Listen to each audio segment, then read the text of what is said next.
Hey, Monmouth fans, Mark here. I know that Ryan did a brief podcast after Rutgers and Wichita State. Just going to fill you in on what's been going on with the program since then. Obviously, Monmouth coming off one of the biggest wins in program history at Seton Hall to break their winless start. However, we're going to go back to that winless start a little bit coming off of the Wichita game.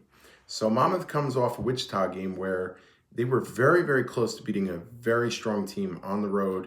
Free throws were the Achilles heel there. And they ride into a weekend tournament, the Axum Up weekend tournament, down in Texas at Stephen F. Austin. So Monmouth rides in there, and Monmouth fans are starting to think, you got Valencia back. Abdi Bashir has turned himself into one of the top scorers in the nation. Madison Durr is here and attacking from the point guard position. You're feeling pretty good. And then it turns into a totally lost weekend out in Texas. First off, before we even get into going over the games, let's talk about what an absolute joke the Gazelle Group and Stephen F. Austin Athletic Department is, that they did not even stream every game. Only the Stephen F. Austin home games were streamed. Unacceptable in 2024. Just about as unacceptable as Mama's performance out in Texas. First game, they played Youngstown State, who right now sits at a Ken Palm of 258. They only have one other Division I win besides us. So I couldn't see the game. No one could see the game unless you were at Stephen F. Austin. I did listen on the radio, though, and followed on the Gamecast. And Monmouth did not shoot the ball well. They allowed a really bad team to beat them on a neutral court. One positive, Jarrett Valencia had 18 and 8. And you start to see a glimpse of what I expect to see more of as he becomes healthier and more reacclimated to this team at that power forward position. So they lose to Youngstown State, and now you're thinking, well, now they're in big trouble because they have to play the host, Stephen F. Austin, a program that has had some success in the NCAA tournament. Stephen F. Austin, we were actually their first non-D1 win. They've gotten hot since they played us. So they are sitting at a Ken Palm of 203. So this one probably won't go down as looking like a bad loss, as I feel like that team will get it together as the year goes on. I watched this one because it was actually streamed because Stephen F. Austin and the Gazelle Group decided that they would actually play the Stephen F. Austin games for us. So because it was their game, got to watch. Definitely a tougher game, true road game, probably a better team here. Bashir goes nuts. He has 30, but Monmouth doesn't help themselves on the defensive side of the ball. Stephen F. Austin shot 50% from the field in the game, and they took it to us on their home court, and Monmouth falls to 0-2 on the Texas Axum tournament. And finally, they bowed down to Presbyterian, who is at Ken Palm 228 now. I didn't get to see this one. I also admittedly did not listen to it. Going back in time and listening to Youngstown on the radio was enough for me. Brought back some memories of listening to Eddie Acapinti call the games on the radio back when I was in college. Not a fun way to follow a game in 2024. But I did check the box score, and the Blue Hose hit 10 threes and shot over 40% from deep. So that kind of offset Jack Collins, who had his best game of the year. He had 25 points after really struggling shooting and scoring the ball throughout the entire year, most notably during those first two Texas games. However, you had Collins go nuts, 25, Abdi Bashir, 0 field goals. He only took 6 shots. That absolutely cannot happen for this team. He needs to shoot it 15 plus times per game. Presbyterian obviously had some great defensive scheme, took him out of the game, and Monmouth just cannot win games if Abdi Bashir is not hitting shots, and especially if he's not even taking shots. So Monmouth flies home. They have a full week of practice. And obviously, they worked on a lot during that practice per King's Seton Hall presser. And the Hawks come out with a lot more energy than Seton Hall, Shaheen Holloway's team, which was very surprising to me because of all the times that we've seen Shaheen Holloway coach teams against us, whether it be St. Peter's or Seton Hall, his teams have always given maximum effort, and they looked somewhat disinterested in this one. Monmouth mixed up the defense. King Rice busted out some zone defense, and the Hawks' defensive effort was by far their best defensive effort of the season. And through those first 8 games, it definitely did not look like a typical King Rice team on the defensive end. So you kind of saw more of his imprint on this team here on the defensive end in South Orange. And then you saw the results. The Pirates didn't shoot it well. They had poor scoring numbers, and Monmouth's defense was a big reason they won the game. Also, Monmouth established their big 3. Abdi Bashir had 28, shot it extremely well. Jarrett Valencia gives you 11 points and 9 rebounds, and Jack Collins hit some of those threes that he wasn't hitting earlier in the year and gets 13 points to go down. As a Monmouth fan, I was extremely proud of not only the effort, but also the win over Seton Hall, Monmouth's first ever win over the Pirates from South Orange. Now, I watched the King Rice Seton Hall post-game presser, and there were some interesting quotes on there that I'm going to dive into a little bit. He said, "This job is hard. These jobs are hard. And of course, everybody can do it better than me. I know," is what he said about his job at Monmouth. So I know that, when you're in a public position like King Rice is, people are going to criticize you. People are going to question your decisions. And when things aren't going well and you're 0-8, probably that chatter gets a little bit louder. I haven't seen too much of that, to be honest, on our new Facebook group, now that we don't have the other one. Haven't seen too much of that there or from who I follow on Twitter. Think that Steve Edelson's been extremely understanding and fair with Monmouth having to integrate so many new faces. And then their returners outside of Jack Collins are all really elevating into bigger roles this year. So, but yeah, I think I've said it to a bunch of people that to be a low or mid-major head coach without a lot of NIL money is a very difficult job in 2024. And I think that the allure of those jobs is less than it used to be. And you'll see more and more guys stay as assistants on power conference teams' benches rather than take these jobs. And it's very sad where mid-major and low-major college basketball is moving towards. King also referenced that the players and him made a video to a song about Thanksgiving that I am not particularly aware of. Not sure what that song is, but he said that fans were going to say, "What's he doing making jokes? They're 0-8. And as the leader of the program, you have to keep the kids' heads in a good place." Wouldn't bother me if a video came out on one of the kids' social media and they were trying to stay loose and stay positive throughout a tough time. King Rice has been here 14 years. I believe that he's shown that him and the variety of staff members that he's had over the years take their job seriously and, probably work even harder when things are not going their way.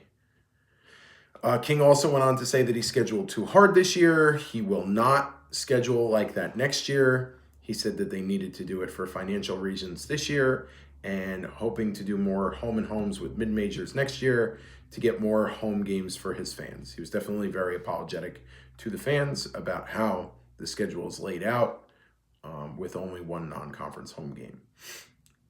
He also said, "We're a better club than 0-8. We're going to keep trying to get better, do what we are doing. If we stick together, we will be right by the time we need to be right." So The question now is what can change and how can this team continue to get better so they can be right by the time they need to be right, which to me would be second half of Coastal schedule and then obviously for the CAA tournament especially. Well, I'll go over what I think that Monmouth is going to have to do in order to be right by the time they need to get right and be right. And, again, I'm a fan. These are my opinions. I'm not a Division I head coach. However, I watch the games. I'm familiar with the players. I'm familiar with King Rice's systems over the last 14 years. And, that's why we do this, to throw our opinions into the mix. I think they have to, step one, continue to establish Abdi Bashir as an elite off-ball shooter and scorer. He needs to shoot 15 plus times per game, and he needs to score 20 a game.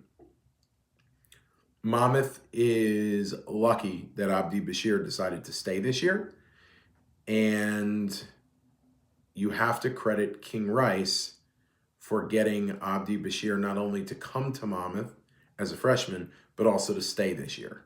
They have one of the top individual offensive weapons in the nation. Speaking of guys that you should get credit for getting to come here and getting to stay, Jared Valencia, who had a very strong freshman year, need to get him fully healthy and integrated as the number 2 option offensively.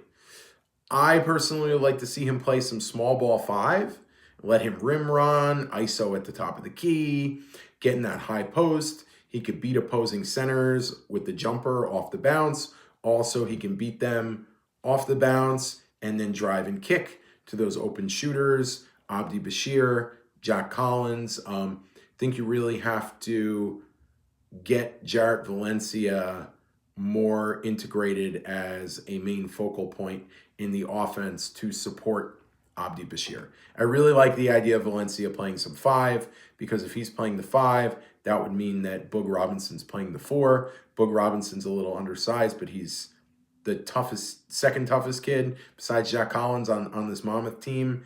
And I really like the idea of doing some small ball there. You have to have Jack Collins continue to make his open looks. He needs to shoot the 3 at 33% or better clip to be a 3-and-D guy and kind of the third member of the big 3 here for Monmouth. He has to hit the open ones because obviously, you're not going to make as many of the tough contested ones. And if Valencia is able to create, Bashir is able to create, and my next guy I'm going to touch on, Madison Durr, is able to create, Jack Collins is going to get those open looks, and he just flat out needs to knock them down. And then Madison Durr, who I have been bullish on since Monmouth added him in the portal. I really thought he was going to be a nice player for us. Reminds me of senior Austin Tillman.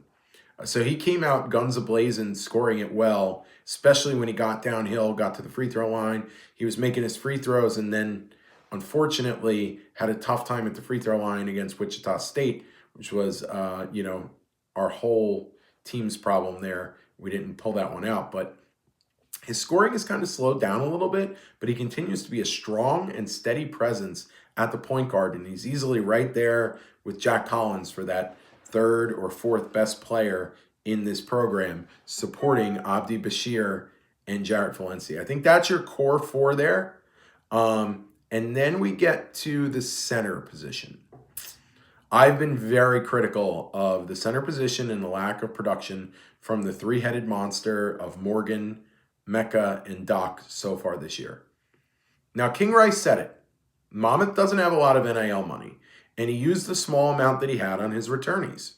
So, for reference, I believe the number that last year's starting center, Nikita, got at Notre Dame is around $300,000. That's more than Monmouth has in their, way more than Monmouth has in their entire NIL budget for their program. So King and his staff brought in 3 former 3-star bigs who never put it together at their previous stops. And all 3 seemed like they were good lottery tickets with hopes that one or more would kind of find that form that caused them to be big-time recruits out of high school here in West Long Branch. Morgan has a nice touch inside, but he's really struggled defending the rim. He has a really hard time challenging opponents at the rim and defending that paint area. Mecca has been hampered so far with a knee injury. He's in and out of games. I'm sure he's not really practicing much.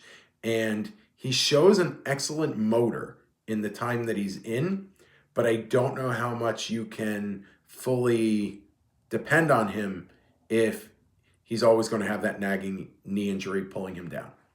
Now, Doc Mordor, who seemed to be the third center of the three on the depth chart, has really established himself over the last two games. Probably one of the biggest surprises here coming out in games 8 and 9. He's averaged 23 minutes a game and 8 rebounds per game over those two games. If he can continue to offer rim protection, a rebounding presence, and that size, maybe Monmouth has found their guy in the middle, and a guy that really doesn't have to be a scorer if he's surrounded by Bashir, getting you around 20 a game, Valencia somewhere in the teens, Collins right around double digits, and Durr could be right around double digits. And they get that going on a consistent basis, then Doc just has to worry about playing his role, right? Defending the rim, rebounding, using his size, altering and blocking shots. Now, it's interesting. We went to the center position and we went through the core four, but the fifth best player in Monmouth's program doesn't start, and that's Boog Robertson. I think he has an excellent motor. He competes at a high level despite being outsized up front in most matchups. I would like to see King Rice utilize him alongside Valencia in some of those small ball lineups and maybe mix in some pressing and traps when that's the squad you have on the floor. He's easily the top reserve and, like I said, a top 5 player in the program despite coming off the bench. He should play every minute off the bench, every important minute off the bench that Valencia sits, and probably some of those minutes when Doc or another center is not in the game. Now, the question going past that, I guess, top 6, if we're, saying that we're establishing, locking in Doc as the starting center. What's the depth? What's the rotation? Freshman Justin Ray scores the ball, and he shoots it efficiently. He should continue to play a role off the bench, in my opinion. However, he does need to continue to acclimate himself to the Division I physicality and defense and overcome the fact that, to be honest, he's a small, young body for a Division I 2 guard, and that's an uphill battle on that other end of the court each night. Abdi Bashir played a similar role and had a similar difficult adjustment to defending at this level last year. But Abdi Bashir was 6'7", so he did have the length factor. Now, just going to touch on 2 other players here who I thought would be members of the rotation. Eric Demings has probably been the biggest disappointment in the program thus far. Kid had a bunch of buzz coming in from the portal. He obviously has talent, speed, flash, and playmaking ability.